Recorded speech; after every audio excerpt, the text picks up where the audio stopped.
In 1917, over 100 years ago, Arthur Balfour, the British Foreign Secretary, a card-carrying anti-Semite, a man who had denounced the evils of Jewish immigration into the UK, a man who referred to Jews as an alien and hostile people, he issued his Balfour Declaration, which promised a national home for the Jewish people in Palestine.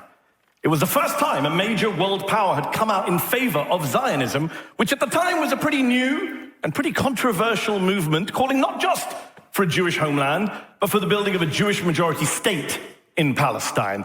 And yet the only Jewish member of the British cabinet at that time, a man named Edwin Samuel Montagu, adamantly opposed both Zionism, which he called a mischievous political creed, and the Balfour Declaration, which he referred to as anti-Semitic and a rallying ground for anti-Semites in every country in the world. The only Jewish member of the British cabinet, that is what he said. And yet tonight here in Toronto, over 100 years later, we are being asked to vote for a motion that would damn Montagu as the anti-Semite while praising Balfour as the champion of Jews and Judaism. That's ridiculous. In fact, this entire motion tonight is ridiculous, disingenuous, ahistorical. It says, be it resolved, anti-Zionism is anti-Semitism. It doesn't say some anti-Zionists engage in anti-Semitism, which I don't disagree with. It doesn't say some anti-Semites hide behind the cloak of anti-Zionism, which again, I don't disagree with. Everything Douglas listed about what's happened in Toronto, disgusting, reprehensible. Those people are shameless bigots. But that's not what the motion says. The motion says anti-Zionism is anti-Semitism. No ifs, no buts, no caveats, no exceptions. Anyone who takes an anti-Zionist position is automatically, inherently, unavoidably anti-Jewish, an anti-Semite, a racist. That is what you would be voting for if you make the mistake of voting for this motion tonight, which I'm sure you won't do because you are far too smart and nuanced an audience to do that. You are Canadians! And I have great respect for Canadians. I say that for no apparent reason whatsoever. I like Canadians. I like Israelis. My debate partner tonight, Gideon Levy, Israeli writer, is one of my journalistic heroes. It's a privilege to be on the stage with him.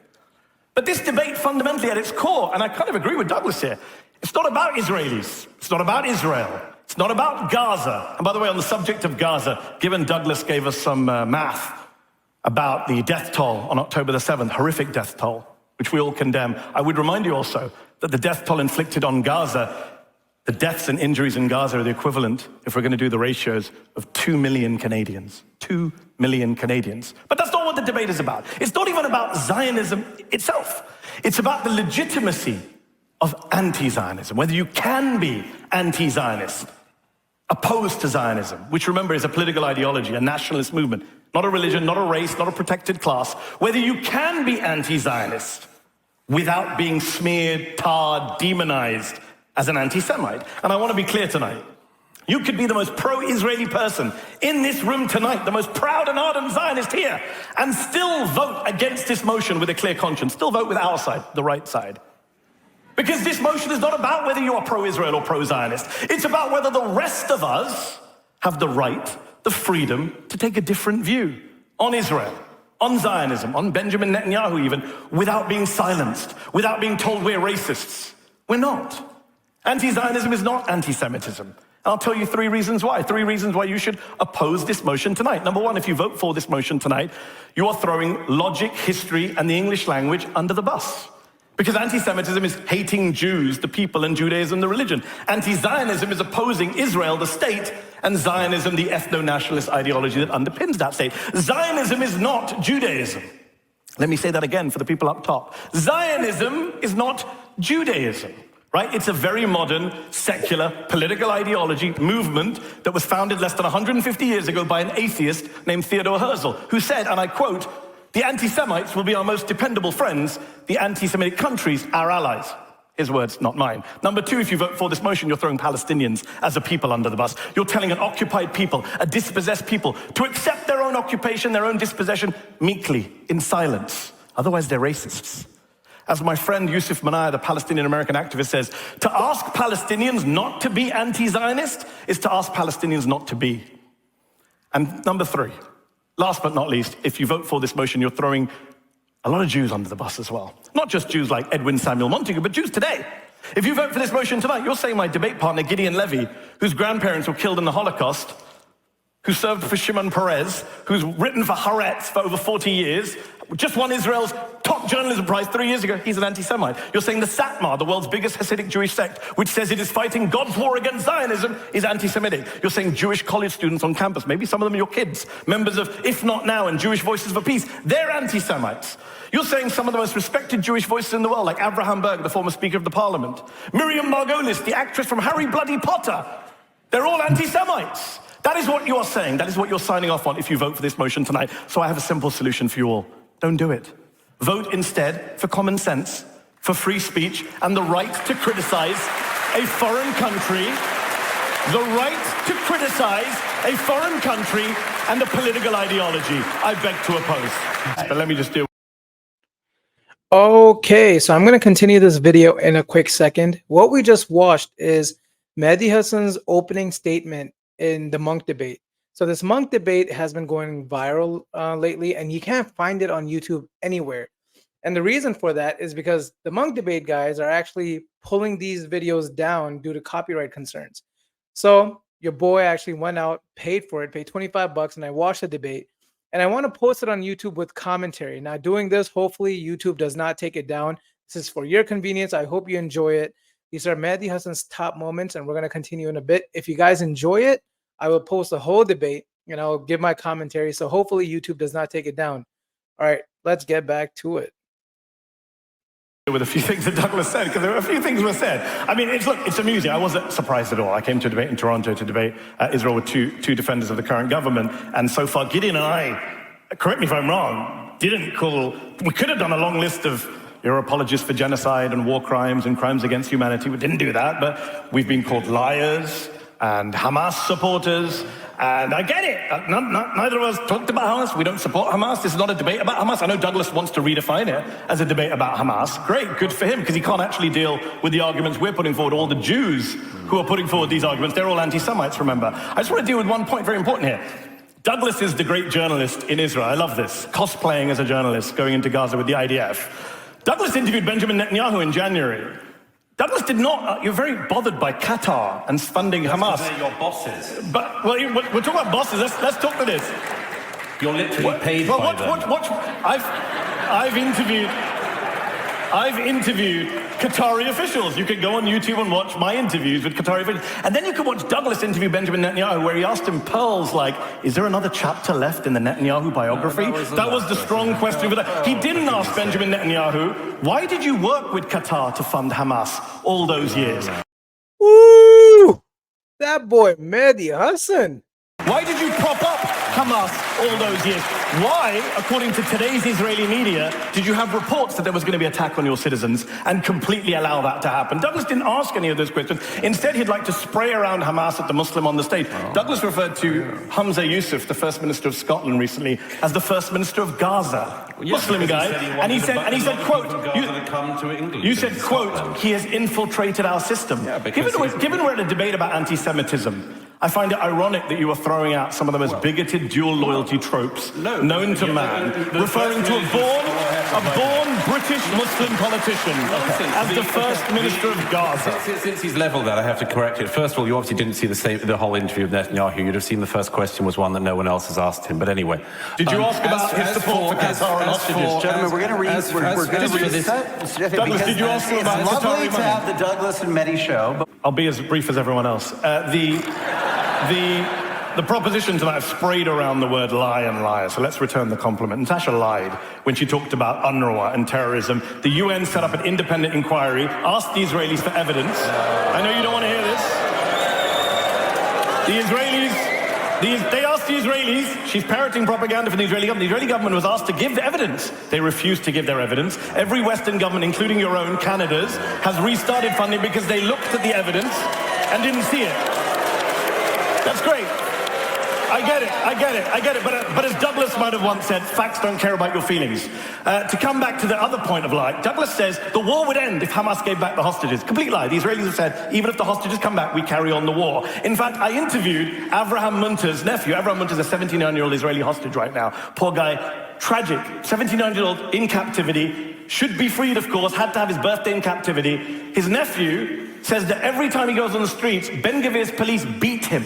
They beat him and arrest him. They're arresting hostage members' families, hostages' family members. And they're coming on TV and saying, why are we being used as props by people who support the war? He doesn't support the war. He wants a deal. Israeli family members are going on the streets and being tear-gassed and water cannon, whatever, beaten by the police because they want a deal and they want an end to the war that Douglas and Zasha so proudly support. They keep telling us about the horrors of October the 7th. I agree. This side shares the revulsion against the horrors of October the 7th, but we also share revulsion against the horrors that came since October the 7th. We don't support those horrors. I'm opposed to the war crimes that happened on October the 7th and the war crimes that have happened since October the 7th. Douglas, no, I've got to finish this point. I've got to finish this point. Douglas, the week after October the 7th, came out in The Spectator and advocated for the ethnic cleansing of Gaza, which is a crime against humanity under the Rome Statute. He said now is not true. You said now is a good time to do it. Douglas earlier was. So, hold on. So Mehdi Hassan's points. First of all, I don't know how he's so good off the top of his head. Second of all, you probably noticed that the crowd was booing. And that's because they did a poll earlier before this debate started. I think something like 61% of the audience was pro-Zionist. So that's why they're booing. Now let's continue. Telling us all about the importance of journalism going on the ground. While Douglas was getting awards from the president of Israel, we were actually reporting, my news organization Zateo, from those campuses with Jewish students. In fact, the most read piece on our site is from a student called Jonathan Ben Menachem, who is at Columbia and reported from inside the encampment where they were having a Seder, where he was protesting war crimes in Gaza, which I know the other side thinks there are no war crimes, everything we just imagined the last 8 months. What you have to tackle tonight, I'm glad we brought up college campuses, because again, if this ridiculous sweeping motion, Douglas says complexity, we are the side of complexity, we're not the ones saying anti-Zionism across the board is anti-Semitism, you have to deal with the fact that college protests are disproportionate. There are a disproportionate number of Jews in these protests. They're all brainwashed, they're all idiots, they're all self-haters. Some of the top academics at Columbia University who are Jewish have come out to defend the protests. Annalise Orlek is a 65-year-old former chair of Jewish studies at Dartmouth. She was beaten on camera by police while she was protesting against the war in Gaza. Apparently Douglas, an atheist, says that she's an anti-Semite. That's the debate, that's what we've got to tonight, where the former chair of Jewish studies at Dartmouth is an anti-Semite, while Douglas is the champion of the Jewish people. I find it bizarre, and I'm glad we've brought up college protests, because it's the number one evidence right now in our discourse that actually a lot of young Jewish people, and by the way, this whole argument, why didn't you protest Sudan, why didn't you protest Syria? Last time I checked, the United States Congress does not fund Bashar al-Assad or the RSF militias in Sudan. So stop with this lazy whataboutism that gives you fund your friends in Tehran. The US Congress funds Tehran. You know very well Biden's package for Tehran. What? You don't know about it? US funds Iran. Okay, you got me there, Douglas. Wow. By the way, since Biden decided to bring Iran back into JCPOA, they are no longer under the sanctions that they were, and have been brought back into the fold. Ergo, they end up with international funding. America is funding Iran like it funds Israel. This is absurd. By the way, just on fact checks, Natasha gave us a lecture about she's the lawyer on stage. That's true, you are the lawyer on stage. But literally, the chief prosecutor at the International Criminal Court has asked for arrest warrants. And you're booing again. I know you don't like it, but by the way, the advisor to the ICC chief prosecutor is a man named Theodore Meron, 94 years old, Holocaust survivor, former advisor to the Israeli foreign minister. He advised the ICC to ask for arrest warrants. But according to Douglas and Natasha tonight, and many of you, he's an anti-Semite too. Theodore Meron's an anti-Semite. Let's just keep the list going tonight till we vote tonight as to how many Jews we're going to call an anti-Semite tonight. Gideon, you're up. I will be one of them, obviously. Okay, so that guy Gideon, I do have to point out that he's a really kind-hearted person. He's anti-Zionist, obviously he's with Mehdi Hassan, but he really brought Mehdi Hassan down, I think, during the whole debate performance. And I think that the audience actually voted against Mehdi Hassan because of Gideon. Now, Gideon had some great arguments. Some of them were emotional, and he has a bit of broken English, which definitely doesn't help him on a debate stage. Now, there are a lot of people who are wrong during debates, but because they have great debating skills, they're able to convince the audience. Now, Gideon was not one of those people. And you'll see that if I pose the whole interview, you'll see that. But I want you to also offer defense of international institutions at this moment as it relates to holding the state of Israel to account. I have just one sentence to say about that, is that the entire world wants a ceasefire, and the United States and Israel and, I don't know, the Micronesia and whatever else don't, right? The entire world takes a very different view, unfortunately, to the people in this room and to Douglas and Natasha. The International Criminal Court, the International Court of Justice, the UNHCR, UNICEF, Doctors Without Borders, Amnesty International, Human Rights Watch, Oxfam, Christian Aid. Yep, you're booing. What does it come to when you're booing Oxfam? What does that tell you about yourselves? You're sitting here booing Oxfam to defend Benjamin Netanyahu. Let me just deal with something you just said. You talked about debunking propaganda. First of all, you can't even get Israeli propaganda straight. The Israeli government's own security agency, Shin Bet, investigated what you just said and said, no, we found no evidence that workers from Gaza were involved in the October 7th attack. Oh, Shin Bet alive. They're booing Shin Bet, the Israeli security service. Got it. All right, let me finish my point. You had a 5-minute speech from your side. Okay. That's Shin Bet. Let me just deal with your wider point here. Douglas and Natasha tonight want to make this entire debate about October 7th. I get it. It's a horror show. But that's not the debate. The debate was about Zionism, and it tells you a lot that they can't find any arguments to say, as Gideon says, why we can't be allowed to criticize a political ideology that is 150 years old, that many Jewish people have criticized from the beginning and continue to do so. They can't tell you why that is. So they focus on October the 7th, which is fine, but if you're going to focus on October 7th, then also focus on what happened since October the 7th, the erasure of Palestinians in this debate, the booing when Gideon mentions what happened to Palestinians. Shameful. I'm sorry to say, it's absolutely shameful and telling about what's going on. And I would say this, if we're going to talk about October 7th and what happened since, everyone's a liar, the Hamas health ministry is a liar, everyone's a liar. Okay, friend of mine, American doctor, goes to Gaza. Many doctors have gone to Gaza. You've seen them on the news, they're all liars, all Hamas apparently. Friend of mine went to Gaza. He's been to Sudan. He doesn't just use it for whataboutism like Douglas. He's been to Sudan. He's been to Afghanistan. He's worked there. He came back from Gaza and said, I've never seen atrocities like I've seen here. What's happened to children?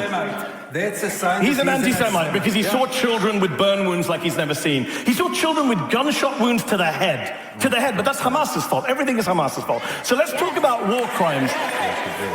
It is amazing that every human rights group in the world, including Israeli human rights groups like B'Tselem, Gisha, Yeshdin, are all documenting this stuff, but you guys think it's all imaginary. So again, it tells you about what Zionism is. This is not about some abstract ideology of, people trying to settle the land and trying to have it. But as Gideon said, there was an argument to be had in the 1940s, 30s, 20s. Zionism today is what the Palestinians are enduring on a daily, nightly basis in Gaza, in the West Bank, in East Jerusalem, in Israel itself. And the erasure of that tells you everything about why we need to be able to talk about what Zionism does to the Palestinians without being smeared as anti-Semites. Okay. Wow, so that was the clip that went super viral everywhere from the debate. I'm sure a lot of you have seen that on YouTube, on Facebook, WhatsApp, etc. Now, something that I wanted to mention here, that I did not notice, I didn't notice anyone, neither Mehdi Hassan nor Gideon, mention a very obvious fact about anti-Semitism and anti-Zionism. So this whole debate is about the difference between anti-Semitism and anti-Zionism. And I'm surprised that no one mentioned the very obvious difference. The fact of the matter is, being a Semite is not your choice. You're born that way. Whether you're Jewish or whether you're Arab, by the way, yes, Arabs are also Semites. So anti-Semite is basically discrimination. It's like racism in a way, right? You're discriminating against someone for something they can't control. Whereas anti-Zionism, Zionism is an idea. You're allowed to criticize an idea. So I'm surprised no one mentioned the very obvious difference, where one is something you can't control that you're born with. The other is an idea that you can control whether or not to believe it. So with that being said, let's continue. I get it. I do. I get it. Anti-Semitism is undeniably on the rise. Hate crimes are on the rise. Ancient tropes and conspiracy theories are back in circulation. No one is denying that. And so Jewish people, understandably, feel unsafe, threatened, insecure. So we should take a stand. I've said this for years. Take a stand against anti-Semitism, all of us. But this isn't it. This is not it. This motion is not it. I'm sorry to say, this motion is an attempt to play you, to manipulate you, to gaslight you by propagandists and apologists for Israel's current government. In fact, this motion could have been written by the Israeli government. And you don't have to take my word for it. Just back in 1973, Israel's own foreign minister, Abba Eban, said the quiet part out loud. It began over 50 years ago. He said, and I quote, "One of the chief tasks of any dialogue with the Gentile world is to prove that the distinction between anti-Zionism and anti-Semitism is not a distinction at all. Anti-Zionism is merely the new anti-Semitism," he said. So this attempt, there's nothing new about this attempt to define a new anti-Semitism, even while the old anti-Semitism from Douglas's end of the political spectrum is flourishing right now. We have a Republican presidential candidate who is a card-carrying anti-Semite who hosts Holocaust deniers for dinner, but we don't hear about that. We have far-right militias on the rise right now across North America. We don't hear about that. Just a few years ago, the biggest massacre of Jews in North American history took place in a synagogue in Pittsburgh, and the shooter was not a left-wing anti-Zionist, it was a right-wing anti-Semite. We didn't talk tonight in this debate about the anti-Semitic threat being posed by the rise of far-right parties in Europe, where the Israeli press says this is good for Israel. Wow, I remember a time when the rise of far-right parties wasn't good for Jewish people, but it's good for Israel and its right-wing government, for Ben Gvir, for Smotrich, for Netanyahu. We don't talk about the threat posed by Viktor Orban, openly anti-Semitic leader in Europe. If I wanted to make a cheap debating point, I'd say that's because he's a fan of Douglas and Douglas is a fan of his, but I won't make that cheap debating point. We don't. So the reason he said that is because during the actual debate, that Douglas guy actually accused Mehdi Hassan of making a cheap debating point. So that was a little, snapback at him. Don't talk about that stuff. And ladies and gentlemen, look, even if you ascribe the best of intentions to the proposition side tonight, and spoiler alert, I don't. This entire debate is a distraction, a deflection, an attempt to make you look over here, not over there. There being Gaza, where they don't get to have protests on college campuses because the most moral army in the world wiped out 12 college campuses in Gaza. There being the West Bank, where a record number of children have been killed since October the 7th, even though the West Bank is not run by Hamas. There being Israel, where a government of self-proclaimed fascists and racists faces nightly protests from thousands of Jewish Israelis, including the families of hostages. But no, don't look over there. Look over here. Embrace this pernicious idea that those of us who oppose the way in which Israel was created, or what Israel has become, or how Israel treats its Palestinian minority, we're all somehow bigots, racists, anti-Jewish, even the Jews among us, like Gideon. Because remember, that is the motion tonight, not whether you support Israel or Zionism, which is fine, but whether the rest of us who don't are automatically anti-Semitic. By the way, what a weird and bizarre situation we find ourselves in tonight in Toronto, where we've had a British atheist of Christian descent, a non-Jew, telling the Jewish grandson of Holocaust victims who lives in Israel that he's an anti-Semite. What a bizarre debate. Tells you everything. Because he opposes the governing ideology of Israel. Think about how absurd that is. Think about how offensive that is. And then ask yourself the question, why would you vote for that? Ladies and gentlemen, I urge you to vote against this flawed, false, and truly dangerous motion. Vote for free speech and common sense. Oof. Oof. I love the fact that Natasha started the speech by saying, our side cannot define Zionism, anti-Zionism, or anti-Semitism. So Gideon, you and I should just go check out the CN Tower, because I'm not sure what the debate's about. We're being told by the proposition that we must follow their definitions of what we're here to argue and vote about, which tells you how authoritarian that side of the motion. This debate for me tonight is fascinating because for years Douglas has been the free speech warrior and I've been the guy saying there's no right to absolute free speech. Tonight I feel the roles are reversed. I'm here to say, what happened to free speech? What happened to the ability to criticize others, governments, countries, yes, political ideologies, Natasha. Theodore Herzl would be surprised to hear you say it wasn't a political ideology or a national movement. And I just find it fascinating that Natasha made it very clear that non-Jews cannot define anything to do with this.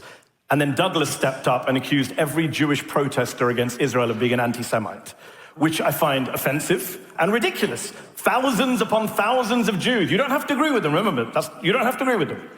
But they took their right to go out on the streets in Toronto, in DC, in New York, in London, in Paris, all over the world, in Tel Aviv, to protest against what's happening in Gaza. And Douglas, one of the world's most proud atheists, not Jewish as far as I know, just damn them all as anti-Semites. Wow, that speaks volumes about where this debate is going and who is defining what and how.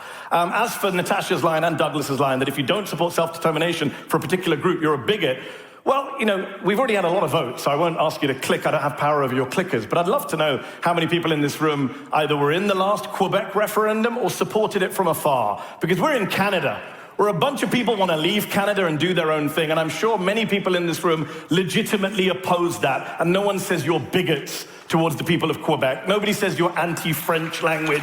You're allowed to have a debate about whether Canada includes Quebec or not. And you know, my friend Peter Beinart, who is Jewish, just so Douglas will call him an anti-Semite later, as he pointed out, the Basques, the Catalans, the Kurds, the Scots, they don't have states. And if you oppose them having states, you're not an anti-Kurd bigot, you're not an anti-Scot bigot, you're not an anti-Catalan bigot. People have arguments all the time. There are 5,000 indigenous groups in the world today. According to the UN, there are 193 member states of the UN. You do the math, right? So this is ridiculous, this argument that we are being expected to believe that if you don't support Israel as it is currently constituted, with Jewish supremacy, as Gideon points out, that makes you an anti-Semite. It's an abuse of anti-Semitism. It empties at a very important concept, at a very urgent time of all meaning, in order to defend a country which, as Gideon has pointed out, and which Douglas seems to think is fine, has killed tens of thousands of innocent people in recent months. Sources, but I cannot allow Gideon to get away with what he just said, which was an unbelievable lie. He said, Israel isn't a democracy. First of all, I don't know, maybe, have you ever been there? Yes. When? A few years ago, not. So he's responding to Gideon, the partner, but he wants to call out Mehdi. Huh. Not recently. I don't get awards from the president of Israel like you do, so I don't get to do softball interviews. Well, you should. I didn't get. Gentlemen, in 1917, over 100 years ago, Arthur Balfour. Oh. Okay, so that's about all the highlights from Mehdi Hassan in the interview. Now, sorry, I keep calling it an interview. I mean the debate. Now, at the end of the Munk debate, what happened was that they held a poll again, whether anti-Semitism is anti-Zionism or is anti-Zionism anti-Semitism. And so actually Mehdi Hassan and Gideon lost this poll because it initially started as 60% of the audience agreed with that. And then I think it went up to like 68%. And you guys will see that if I post a whole debate later on in the future. Overall, it was a great debate. I hope you guys enjoyed this video of the highlights of Mehdi Hassan. This guy is a master debater. See you guys in the next video. Peace.